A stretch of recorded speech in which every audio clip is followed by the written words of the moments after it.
KPCC ಸಾರಥ್ಯಕ್ಕೆ ಕೈಪಾಳ್ಯದಲ್ಲಿ talk war. ನಾಳೆ ಸತೀಶ್ ಜೊತೆ ಸುರ್ಜೇವಾಲಾ ಮಾತುಕತೆ ಸಂಭವ.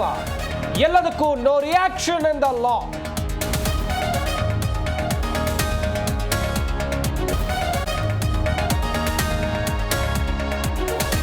ಅಧ್ಯಕ್ಷ ಸ್ಥಾನ ಅಂಗಡಿಯಲ್ಲಿ ಸಿಗುತ್ತಾ? ಬಹಿರಂಗ ಹೇಳಿಕೆಗೆ ಹೈಕಮಾಂಡ್ಗೆ ಅವಮಾನವೆಂದು ಡಿಕೆಶಿ ಕೆಂಡ.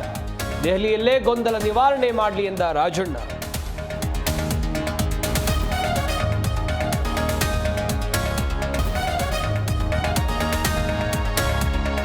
ಬೀದರ್ನಲ್ಲಿ ಹಣಕ್ಕಾಗಿ ಹಾಡಹಗಲೇ ಶೂಟೌಟ್. ಪೊಲೀಸರ ತನಿಖೆಯಲ್ಲಿ ಮಹತ್ವದ ಸಾಕ್ಷ್ಯ ಲಭ್ಯ.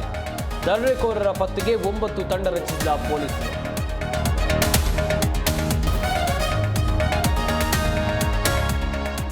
ನಟ ಸೈಫ್ ಅಲಿ ಖಾನ್ಗೆ ಚಾಕು ಇರಿತ ಪ್ರಕರಣ. ಶಂಕಿತ ಆರೋಪಿಯ ವಿಡಿಯೋ ರಿಲೀಸ್. 1 ಕೋಟಿಗೆ ಬೆದರಿಕೆ ಹಾಕಿದ್ದಾಗಿ ಜಟಾಪಟಿಯಿಂದ ಮನೆ ಕೆಲಸದ ಮಹಿಳೆ.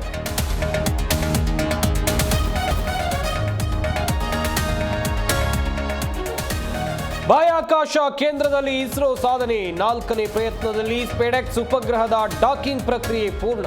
ಇಸ್ರೋ ತಂಡಕ್ಕೆ ಅಭಿನಂದನೆ ಸಲ್ಲಿಸಿದ ಪ್ರಧಾನಿ.